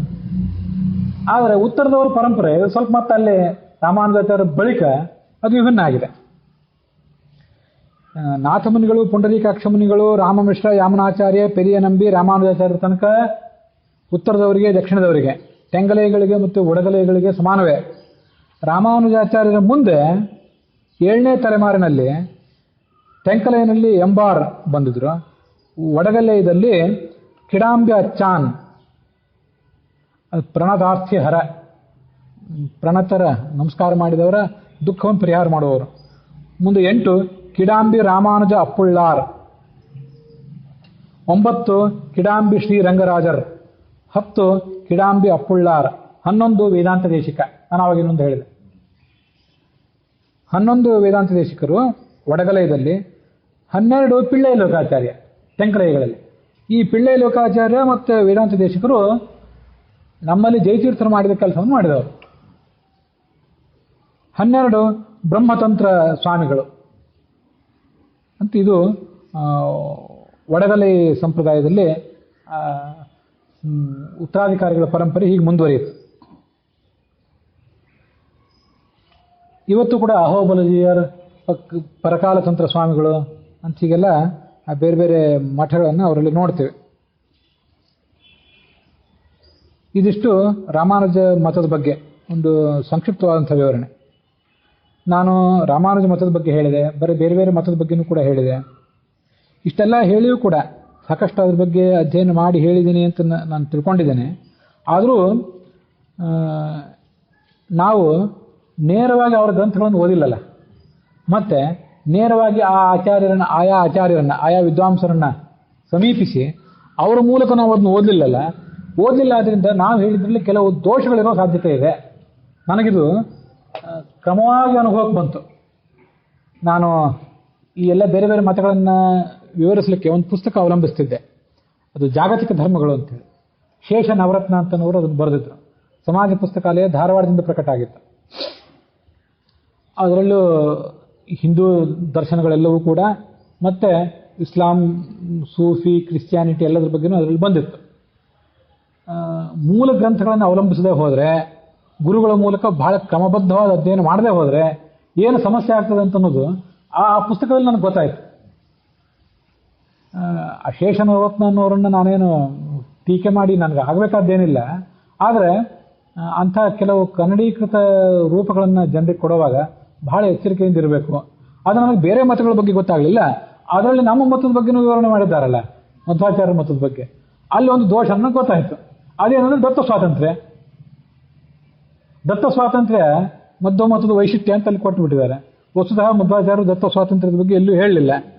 ಅದು ದಾಸ ಸಾಹಿತ್ಯದ ಕೊಡುಗೆ, ಮತ್ತು ದಾಸ ಸಾಹಿತ್ಯವನ್ನು ಕೂಡ ಸರಿಯಾಗಿ ಅರ್ಥ ಮಾಡ್ಕೊಳ್ಳದೇ ಇದ್ದವರು ಕೊಡುಗೆ. ಅದು ಪರಮಾತ್ಮ ದತ್ತ ಸ್ವಾತಂತ್ರ್ಯವನ್ನು ಜೀವನಕ್ಕೆ ಕೊಟ್ಟಿದ್ದಾನೆ ಅಂತ ಅನ್ನೋದನ್ನು ದಾಸ ಸಾಹಿತ್ಯದಲ್ಲಿ, ಹರಿಕಥಾಮೃತಸಾರದಲ್ಲಿ ಮತ್ತು ಬೇರೆ ಬೇರೆ ಕಡೆಗಳಲ್ಲಿ ಅವರೆಲ್ಲ ಹೇಳಿದ್ರು. ದತ್ತ ಸ್ವಾತಂತ್ರ್ಯ ಅಂತಂದರೆ ಅಲ್ಲಿ ಸ್ವಾತಂತ್ರ್ಯ ಅಂದರೆ ಇಂಡಿಪೆಂಡೆನ್ಸ್, ನಿನಗೆ ಬೇಕಾದಂತೆ ಮಾಡೋ ಇಚ್ಛೆ ಅಂತ ಅರ್ಥ ಅಲ್ಲ. ಅದಕ್ಕೆ ಸ್ವಾತಂತ್ರ್ಯ ಅಂದರೆ ಭಗವಂತನ ಒಂದು ರೂಪ. ಭಗವಂತ ತನ್ನ ಒಂದು ರೂಪವನ್ನು ಜೀವರಲ್ಲಿ ಇಟ್ಟಿರ್ತಾನೆ, ಇಟ್ಟು ಅವ್ರ ಮೂಲಕ ಕೆಲಸ ಮಾಡಿಸ್ತಾನೆ. ಹೀಗೆ ಹೊರತು ಪೂರ್ಣ ಪ್ರಮಾಣದ ಸ್ವಾತಂತ್ರ್ಯ ಇರೋದಲ್ಲ ಅವನಿಗೆ, ಪರಮಾತ್ಮನಿಗೆ. ಒಂದಿಷ್ಟು ಸ್ವಾತಂತ್ರ್ಯವೂ ಕೂಡ ಜೀವನಿಗಿಲ್ಲ ಅನ್ನೋದೇ ಆಚಾರ್ಯರ ಮತ. ಆದರೆ ಆ ಪುಸ್ತಕದಲ್ಲಿ ಏನು ಬರೆದಿದ್ದಾರೆ ಅಂತಂದರೆ, ಪರಮಾತ್ಮ ಜೀವರಿಗೆ ಸ್ವಲ್ಪ ದತ್ತ ಸ್ವಾತಂತ್ರ್ಯವನ್ನು ಕೊಟ್ಟಿರ್ತಾನೆ. ದತ್ತ ಸ್ವಾತಂತ್ರ್ಯವನ್ನು ಕೊಟ್ಟು ಏನಕ್ಕೆ ಯಾವ ಕೆಲಸವನ್ನಾದರೂ ನೀನು ಮಾಡುವಂತ ಅವ್ರನ್ನ ಫ್ರೀ ಬಿಟ್ಟುಬಿಟ್ಟಿರ್ತಾನೆ. ಆದ್ದರಿಂದ ಆಯಾ ಜೀವರು ತಮ್ಮ ಕೆಲಸಕ್ಕೆ ಅವರವರೇ ಜವಾಬ್ದಾರಿ ಆಗ್ತಾರೆ. ತಾವು ಮಾಡುವಂಥ ಪ್ರತಿಯೊಂದು ಕೆಲಸಕ್ಕೂ ಕೂಡ ಒಂದು ವೇಳೆ ಪರಮಾತ್ಮನ ಕೈವಾಡವೇ ಇರೋದಾದರೆ ಪರಮಾತ್ಮನೇ ಅದನ್ನೆಲ್ಲ ಮಾಡಿಸಿದಂತಾಯ್ತು. ಮತ್ತೆ ಜೀವರಿಗೆ ಅದರ ಫಲ ಯಾಕೆ, ಮತ್ತೆ ಈ ವ್ಯತ್ಯಾಸ ಎಲ್ಲ ಯಾಕೆ ಅನ್ನುವಂಥ ಪ್ರಶ್ನೆಗಳಿಗೆ ಉತ್ತರ ಕೊಡ್ಲಿಕ್ಕೆ ಬರೋದಿಲ್ಲ. ಆದ್ರಿಂದ ಪರಮಾತ್ಮ ಒಂದು ಸ್ವಾತಂತ್ರ್ಯವನ್ನು ಕೊಟ್ಟುಬಿಟ್ಟಿರ್ತಾನೆ. ಸ್ವಾತಂತ್ರ್ಯವನ್ನು ಕೆಲವರು ದುರುಪಯೋಗ ಮಾಡ್ಕೋತಾರೆ, ಕೆಲವರು ಸದುಪಯೋಗ ಮಾಡ್ಕೋತಾರೆ ಅಂತ ಈಗ ಒಂದು ತರ್ಕ ಬೇರೆ ಅಲ್ಲಿ ಸೇರಿಸಿಬಿಟ್ಟಿದ್ದಾರೆ. ಈ ಶುದ್ಧ ತರ್ಕ ಸರ್ವಮೂಲದಲ್ಲಿಲ್ಲ, ಟೀಕಾದಲ್ಲಿಲ್ಲ, ಟಿಪ್ಪಣಿಗಳಲ್ಲಿಲ್ಲ, ಹೊರತು ದಾಸ ಸಾಹಿತ್ಯದಲ್ಲೂ ಎಲ್ಲೂ ಇಲ್ಲ ಇಂಥ ತರ್ಕ. ಇದನ್ನು ಯಾರೋ ಅಪವ್ಯಾಖ್ಯಾನ ಮಾಡಿದ್ದನ್ನ ಮಧ್ವ ಮತದ ಸಾರ, ಇಸ್ಲಾಂ ಮತದ ಸಾರ, ಬೇರೆ ಬೇರೆ ಮತಗಳ ಸಾರ, ಅದರಲ್ಲಿ ಮಧ್ವ ಮತದ ಸಾರವನ್ನು ಹೇಳೋ ಜಾಗದಲ್ಲಿ ಇಂಥ ಒಂದು ಮಾತಿದೆ. ಕರ್ಮವನ್ನು ಮಾಡೋದರಲ್ಲಿ ಜೀವನಿಗೊಂದು ಸ್ವಾತಂತ್ರ್ಯ ಇದೆ. ಪ್ರತಿಯೊಂದು ಕರ್ಮವನ್ನು ಪರಮಾತ್ಮನೇ ಮಾಡಿಸೋದಾದ್ರೆ ಆ ವ್ಯತ್ಯಾಸವಾಗಿ ಯಾಕೆ ಮಾಡಿಸ್ತಾನೆ ಪರಮಾತ್ಮ? ನಿಮ್ಮ ಕೈಯಿಂದ ಹಾಗೆ, ಅವ್ರ ಕೈಯಿಂದ ಹೀಗೆಲ್ಲ ಯಾಕೆ ಮಾಡಿಸ್ತಾನೆ? ಆದ್ದರಿಂದ ಎಲ್ಲ ಕೆಲಸಕ್ಕೂ ಕೂಡ ಪರಮಾತ್ಮಂದೇ ಹತೋಟಿ ಇರ್ತದಂತಲ್ಲ, ಒಂದಿಷ್ಟು ಸ್ವಾತಂತ್ರ್ಯ ಕೊಟ್ಟಿರ್ತಾನೆ. ಆ ಸ್ವಾತಂತ್ರ್ಯಕ್ಕನುಸಾರವಾಗಿ ಒಬ್ರು ಹೀಗೆ ಮಾಡ್ತಾರೆ, ಒಬ್ರು ಹಾಗೆ ಮಾಡ್ತಾರೆ ಅಂತ ವ್ಯಾಖ್ಯಾನ. ಇದಲ್ಲ. ವಸ್ತುತಃ ಜೀವನ ಸ್ವಭಾವ ಅಂತ ಪ್ರತಿಯೊಂದು ಸ್ವಭಾವಕ್ಕೂ ಒಂದು ಸ್ವಭಾವ ಬೇರೆ ಬೇರೆ ಇದೆ. ಪ್ರತಿಯೊಂದು ಜೀವಕ್ಕೂ ಈ ಜೀವಕ್ಕೇನು ಸ್ವಭಾವ ಇದೆ, ಜೀವದ ಸ್ವಭಾವಕ್ಕನುಸಾರವಾಗಿ ಪರಮಾತ್ಮ ಕೆಲಸ ಮಾಡಿಸ್ತಾನೆ. ಇದು ಬ್ರಹ್ಮಸೂತ್ರ ಭಾಷ್ಯ, ಅನುವ್ಯಾಖ್ಯಾನ ಅಲ್ಲೆಲ್ಲ ಕಡೆ ಬಂದಿರುವಂಥ ಒಂದು ವಿಶಿಷ್ಟವಾದ ಅಂಶ. ನಾನೀಗ ತಾರತಮ್ಯದ ಬಗ್ಗೆ ಹೇಳಿದ್ನಲ್ಲ, ತಾರತಮ್ಯ ಅಂತ ಅನ್ನೋದನ್ನು ಜಗತ್ತಿನಲ್ಲಿ ಈ 32 ಕಕ್ಷಾಗಳ ತಾರತಮ್ಯ, ಅದನ್ನು ಜಗತ್ತಿನಲ್ಲಿ ಬೇರೆ ಯಾವ ದರ್ಶನದಲ್ಲಿಯೂ ಪಂಥದಲ್ಲಿಯೂ ನಮ್ಗೆ ಕಾಣಲಿಕ್ಕೆ ಸಾಧ್ಯ ಆಗೋದಿಲ್ಲ. ಅದಷ್ಟೇ ಅಲ್ಲದೆ ಈ ಜೀವ ಸ್ವಭಾವವಾದ, ಪ್ರತಿಯೊಂದು ಜೀವಕ್ಕೂ ಅದರದೇ ಆದ ಸ್ವಭಾವ ಇದೆ. ಆ ಸ್ವಭಾವದಂತೆ ಪರಮಾತ್ಮ ಅದನ್ನು ಪ್ರೇರೇಪಿಸ್ತಾನೆ. ಆ ಸ್ವಭಾವವನ್ನು ಪರಮಾತ್ಮನೂ ಅದಕ್ಕೆ ಕೊಟ್ಟಿಲ್ಲ. ದತ್ತ ಸ್ವಾತಂತ್ರ್ಯವೂ ಇಲ್ಲ. ದತ್ತ ಸ್ವಾತಂತ್ರ್ಯ, ಪರಮಾತ್ಮನ ಸ್ವಾತಂತ್ರ್ಯ, ಜೀವ ಸ್ವಭಾವ ಇವೆಲ್ಲ ಒಂದಕ್ಕೊಂದು ಸಂಬಂಧಪಟ್ಟಿರುವಂತಹ ಅಂಶಗಳು. ಸರ್ವತಂತ್ರ ಸ್ವತಂತ್ರನಾದ ಪರಮಾತ್ಮ ಜೀವನಿಗೆ ಒಂದಿಷ್ಟು ಸ್ವಾತಂತ್ರ್ಯವನ್ನು ಕೊಟ್ಟಿಲ್ಲ. ಜೀವರು ಅವನ ಕೈಯಲ್ಲಿರುವಂಥ ಗೊಂಬೆಗಳಿದ್ದಂತೆ, ಸೂತ್ರದ ಗೊಂಬೆ, ಸಲಾಕೆಯ ಗೊಂಬೆಗಳಿದ್ದಂತೆ. ಯಥಾ ದಾರುಮಯೀಂ ಯೋಷಾಂ ನರಸ್ಥಿರ ಸಮಾಹಿತ. ದಾರುವಿನ ಕಟ್ಟಿಗೆ ಗೊಂಬೆಯನ್ನು ಒಬ್ಬ ಕಲಾವಿದ ಹೇಗೆ ಆಡಿಸ್ತಾನೋ ಹಾಗೆ ಪರಮಾತ್ಮ ಜೀವರನ್ನು ಆಡಿಸ್ತಾನೆ ಅಂತ ಮಹಾಭಾರತದ ವನಪರ್ವದ ಮಾತು ಬ್ರಹ್ಮಸೂತ್ರ ಭಾಷ್ಯದಲ್ಲಿ ಆ ಶ್ಲೋಕ ಉಲ್ಲೇಖಗೊಂಡಿದೆ. ಹೀಗೆ ಅವನು ಏನು ಸ್ವಾತಂತ್ರ್ಯವನ್ನು ಕೊಟ್ಟಿಲ್ಲ, ಆದರೂ ಸ್ವಭಾವಕ್ಕೆ ತಕ್ಕಂತೆ ಕೆಲಸ ಮಾಡಿಸ್ತಾನೆ. ಈ ಜೀವ ಸ್ವಭಾವವಾದವನ್ನು ಕೂಡ ಜಗತ್ತಿನಲ್ಲಿ ಬೇರೆ ಯಾವ ದರ್ಶನದಲ್ಲೂ ಎಲ್ಲೂ ಹೇಳಲಿಲ್ಲ. ನಮಗೆ ಆ ವೈಶಿಷ್ಟ್ಯ ಗೊತ್ತಿರಬೇಕು. ಇಲ್ಲದೆ ಹೋದರೆ ಜೀವನ ಸ್ವಭಾವವನ್ನು ಅವಲಂಬಿಸಿ ಇವೆಲ್ಲ ಕೆಲಸ ಆಗೋದಿಲ್ಲ ಅಂತ, ಕೆಲಸ ಆಗ್ತವೆ ಅಂತ ನಾವು ಆ ಒಂದು ಸಿದ್ಧಾಂತವನ್ನು ಒಪ್ಕೊಳ್ಳದೆ ಹೋದರೆ ಜಗತ್ತಿನಲ್ಲಿ ಕೆಲವರು ಪರಮಾತ್ಮನ ದ್ವೇಷ ಮಾಡ್ತಾರೆ, ಕೆಲವರು ಪರಮಾತ್ಮನನ್ನು ಭಕ್ತಿ ಮಾಡ್ತಾರೆ. ಭಕ್ತಿ ಮಾಡೋರಲ್ಲೂ ಕೂಡ ಕೆಲವರು ಕೆಲವು ಕರ್ಮಗಳನ್ನು ಮಾಡ್ತಾರೆ, ಮತ್ತು ಕೆಲವು ಬೇರೆ ಕರ್ಮಗಳನ್ನು ಮಾಡ್ತಾರೆ. ಎಲ್ಲೋ ಪ್ರತಿಯೊಬ್ಬರು ಕೂಡ ಬೇರೆ ಬೇರೆ ಹಂತದಲ್ಲಿದ್ದಾರೆ. ಇದೆಲ್ಲ ಯಾಕೆ?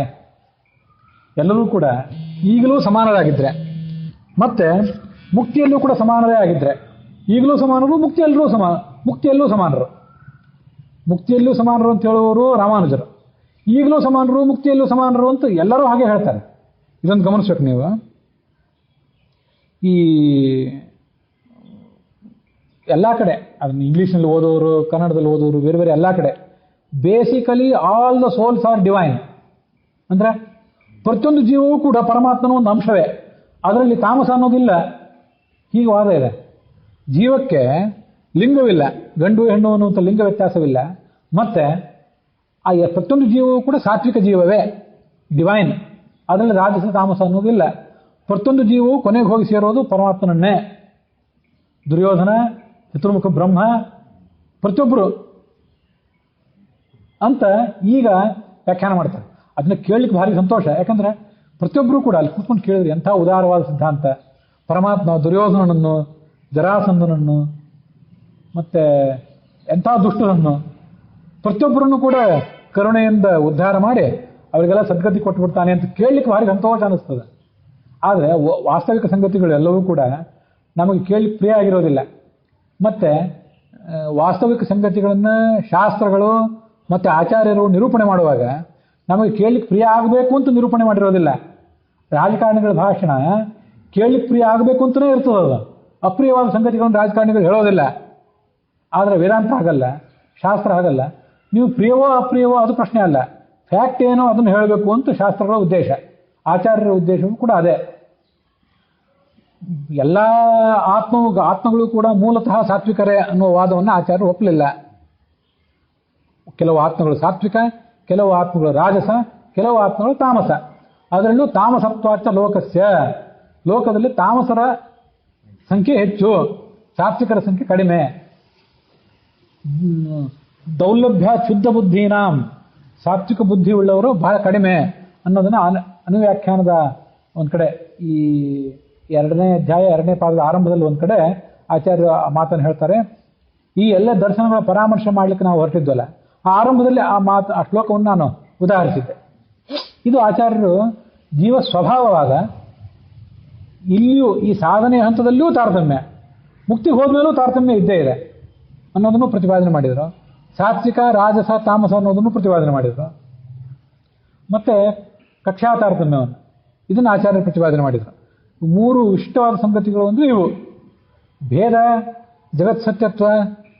ಇದನ್ನೆಲ್ಲ ಎಷ್ಟೋ ಜನ ಬೇರೆ ಬೇರೆಯವರು ಕೂಡ ಪ್ರತಿಪಾದನೆ ಮಾಡಿದ್ದೇ ಇತ್ತು, ಅದೇನು ಹೊಸದಲ್ಲ. ಹೊಸದು ಅಂದರೆ ಜೀವ ಸ್ವಭಾವವಾದ, ಒಂದು ಜೀವ ಮತ್ತೊಂದು ಜೀವದಂತೆ ಅಲ್ಲ, ಏರುಪೇರಿದೆ ಇಲ್ಲಿಯೂ ಅಲ್ಲಿಯೂ. ಮತ್ತು ಸಾತ್ವಿಕ, ರಾಜಸ, ತಾಮಸ ಅನ್ನುವ ವಿಭಾಗ. 32 ಕಕ್ಷೆಗಳ ತಾರತಮ್ಯ. 32 ಕಕ್ಷೆಗಳ ತಾರತಮ್ಯ ಅಂದರೆ ಏರುಪೇರು, ಅದೇನು ಬೇರೆ ಅಲ್ಲ. ನಾವು ವಿವರಿಸ್ಲಿಕ್ಕೆ ಹೊರಟಾಗ ಅದು ಬೇರೆ ಬೇರೆ ಅಂತ ಕಾಣಿಸ್ತದೆ ಅಷ್ಟೆ. ಇಷ್ಟು ಸಂಗತಿಗಳನ್ನು ಆಚಾರ್ಯ ಹೇಳಿದರು. ಇಷ್ಟನ್ನು ಹೊರತುಪಡಿಸಿದರೆ ಉಳಿದಿದ್ದೆಲ್ಲವೂ ದುಃಶಾಸ್ತ್ರ. ಈಗ ನಾವು ನೋಡ್ಲಿಕ್ಕೆ ಹೊರಟದ್ದು 15ನೇ ಸರ್ಗದ 46ನೇ ಶ್ಲೋಕ. ದುಃಖ ಕರೋತಿ ಯದ್ದೈವಂ ದುಃಶಾಸ್ತ್ರೇ ಶೂಗ್ರಾಗ್ರಹ. ದುಷ್ಟಶಾಸ್ತ್ರಗಳ ಬಗ್ಗೆ ಆಗ್ರಹ ಮನುಷ್ಯನಿಗೆ ಬಂದರೆ ಅದು ಪರಮಾತ್ಮನ ಸ್ವರೂಪವನ್ನು ನಿಮಗೆ ಸರಿಯಾಗಿ ತಿಳಿಸೋದಿಲ್ಲ. ಪರಮಾತ್ಮನ ಸ್ವರೂಪ ವೇದಾದಿ ಶಾಸ್ತ್ರಗಳಲ್ಲಿ ಹೇಗೆ ಪ್ರತಿಪಾದಿತ ಆಗಿದೆ ಅದಕ್ಕಿಂತ ಭಿನ್ನವಾಗಿ ಏನೇನೋ ತಿಳ್ಕೊಂಡ್ಬಿಡ್ತೀರಿ. ಸಗುಣನಾದ ಪರಮಾತ್ಮನ ನಿರ್ಗುಣ ಅಂತ, ಸಾಕಾರನಾದ ಪರಮಾತ್ಮನನ್ನ ನಿರಾಕಾರ ಅಂತೇಳಿ ಹೀಗೆಲ್ಲ ತಿಳ್ಕೊಳ್ಳುವಂಥ ಪ್ರಸಂಗ ಬರ್ತದೆ. ನಮ್ಗಿಂತ ಯಾವ ಕಾಲಕ್ಕೂ ಹಿಂದೆಯೂ ಮುಂದೆಯೂ ಭಿನ್ನನಾದಂಥ ಪರಮಾತ್ಮನನ್ನ ನಮಗೆ ಮುಂದೊಂದು ಕಾಲಕ್ಕೆ ಸಮಾನನಾಗ್ತಾನೆ ಅಂತ ತಿಳ್ಕೊಳ್ಳೋ ಪ್ರಸಂಗ. ಇದೆಲ್ಲ ಯಾವಾಗ ಅಂದರೆ ದುಷ್ಟಶಾಸ್ತ್ರಗಳ ಬಗ್ಗೆ ಆಗ್ರಹ ಇದ್ದರೆ, ಅವುಗಳ ಸಂಪರ್ಕ ಆದರೆ, ಮತ್ತು ಒಂದು ವೇಳೆ ಸಂಪರ್ಕ ಆದರೂ ಕೂಡ ಅದನ್ನು ಚಿಂತನ ಮಂಥನ ಮಾಡಿ ಅದನ್ನು ಬಿಡ್ಲಿಕ್ಕೆ ಮನುಷ್ಯ ಸಿದ್ಧನಾಗಬೇಕು. ಸಿದ್ಧನಾಗದೆ ಹೋದರೆ ಇದೆಲ್ಲ ಪರಿಸ್ಥಿತಿ. ಅದ್ರ ಪರಿಣಾಮ ಏನು ಅಂತಂದರೆ ಘೋರ ದುಃಖದ ಆಕರವಾದಂಥ ಭಯಂಕರವಾದಂಥ ಲೋಕ. ಕೊನೆಗೆ ಪರಮಾತ್ಮನಿಗೆ ಯಾವ ಕಾಲದಲ್ಲೂ ನಾವು ಸಮಾನರಾಗ್ತೀವಿ ಅನ್ನೋ ಚಿಂತನೆ ಅದು ಯೋಗ್ಯ ಅಲ್ಲ ಜೀವನಿಗೆ. ಅದನ್ನು ಆಚಾರ್ಯರು ಎಚ್ಚರ ಕೊಟ್ಟಿದ್ದಾರೆ. ಸಾಧನೆ ಮಾಡುವಾಗ ಯಾವುದು ಸರಿಯಾಗಿದೆಯೋ ತತ್ವವನ್ನು ಅದನ್ನೇ ತಿಳ್ಕೊಂಡು ಅದನ್ನೇ ಉಪಾಸನೆ ಮಾಡಬೇಕು, ಅದನ್ನೇ ಧ್ಯಾನ ಮಾಡಬೇಕು. ಅತತ್ವವನ್ನು ಅಲ್ಲ, ಈಗ ಸಾಧನೆ ಮಾಡುವಾಗ ಸ್ವಲ್ಪ ಏನಾದ್ರು ತಪ್ಪು ತಿಳ್ಕೊಂಡ್ರೆ ಅಡ್ಡಿ ಇಲ್ಲ, ಅದು ಮುಂದೆ ಸರಿ ಆಗ್ತದೆ ಅಂತಿದ್ರೆ ಅದು ತಪ್ಪು ತಿಳುವಳಿಕೆ. ಜೀವ ಸಾತ್ವಿಕ ಜೀವ ಆಗಿದ್ದರೆ ಕೆಲವು ತಪ್ಪುಗಳನ್ನು ಪರಮಾತ್ಮ ಮನ್ನಿಸಿ ಅವನನ್ನು ಸನ್ಮಾರ್ಗಕ್ಕೆ ಕರ್ಕೊಂಡು ಹೋಗ್ತಾನೆ. ಜೀವವೇ ಅಸಾತ್ವಿಕ ರಾಜಸ ಆಗಿದ್ದರೆ ಅವನು ತಪ್ಪು ಉಪಾಸನೆಯ ಫಲವಾಗಿ ದುರ್ಮಾರ್ಗವನ್ನೇ ಹಿಡಿತಾನೆ. ಅದು ಆಚಾರ್ಯರು ಕೊಟ್ಟಂಥ ಒಂದು ಎಚ್ಚರಿಕೆ. ಅಲ್ಲಿಗೆ ಈ 46ನೇ ಶ್ಲೋಕದ ವಿವರಣೆ ಮುಗಿತು. 15ನೇ ಸರ್ಗದ 46ನೇ ಶ್ಲೋಕ ಇಲ್ಲಿಗೆ ಸಮಾಪ್ತಿಯನ್ನು ಕಂಡಿದೆ.